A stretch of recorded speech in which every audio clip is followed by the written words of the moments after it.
مور پلار خدمت چې تکي دا به زړه نه کې پزان به بوجا نه غني دا به بوج نه بوج باندې چې مړ مازغیر علی خراب کړ سړي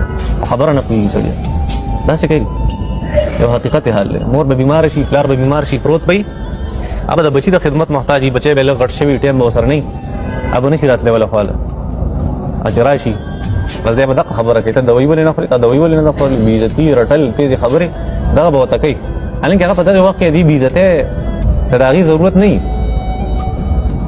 کاغه حقيقي په دې حقيقي چې دغه بچي مړی راځي ته په خپل کې ولور اصرف دا غوړي په دغه وخت انګه بچي سکه نه الله جل شانو خپل اوقات د هغه ته تازه کوي هغه ته مخه تک دي چې ستاده سی یو وخت تعالی خپل کې مړی درکوله اوس ته کم از کم هغه شانته وکنه هغه نشي کولای نوکران بدا کار کوي جنکه به ولې خدمت پیغه کوي ته بس کوي هغه په دې باندې هغه ته صحت ملاوي چې بچي هغه له خپل کې مړی ور دې باندې صحت نه ملاوي ته هغه له دوی راوړ یاد ساتئ 99.9% والدینو ته صحت ملاوي کنه هغه د بچو د وجه نه ملاوي هغه د مینې او هغه د محبت ملاوي په دوايا نه ملاوي ډېر دوايا نه وکړي انځمنټ او خپل بچي کې نه بس ټیک هم دغه شانتي کې نه سوې الله جل شانو من الرحمت دا وسیله بس محبتي والدینو سره په داسه قسمه محبت پر ساتي محبت پزان به بوجھ کے ہے نا کرنا پڑے گا کہ ہر سی محبت پکے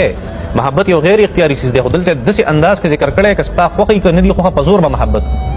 والدین په معاملې من الرحمت ذکر دا کار د رحمت ته دا الله جل شانو یو جدا رحمت ته انسان په ځل کې د والدینو د پر رحمت واجب دا حدیث شریف کې راځي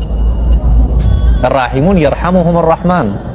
کوم خلک چې هغه مهربان خلک دا مهرباني الله جل شانو دا غي پزلون کې اچولې حدیث شریف کې راځي دغه الله جل شانو دغه تذکرہ کینو جناح الذل من الرحمه چې تب دا پزان مان د والدینو خدمت په پزان بوج نه غني دا به بوج نه حسابه سبي دا من الرحمت دا به محبت بس خالص محبت وي نور وګسا نه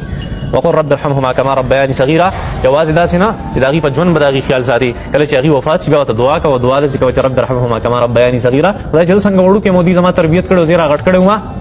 ازما خیال ساتل خدای مخ کې ته خیال ساتي بس پجون کې ما خیال ساتو اخوا ته خیال ساتو خپل والدینو لپاره دعا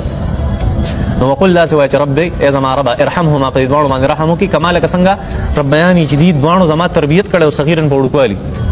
دا چې مونږه دا سکو د خپل مور او پلار سره حسن سلوک د دې وجه سره د مور او پلار تربيتي صحیح حسن تربيت په دې کې دې طرف ته اشاره ده چې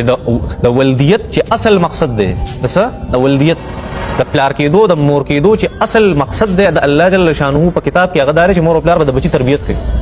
او ځکه په حدیث شریف کې راځي د قیامت پر ورځ به ټول نه سخت ترين عذاب پاغي انساني کوم انسان د خپل اولاد تربيت نه کړي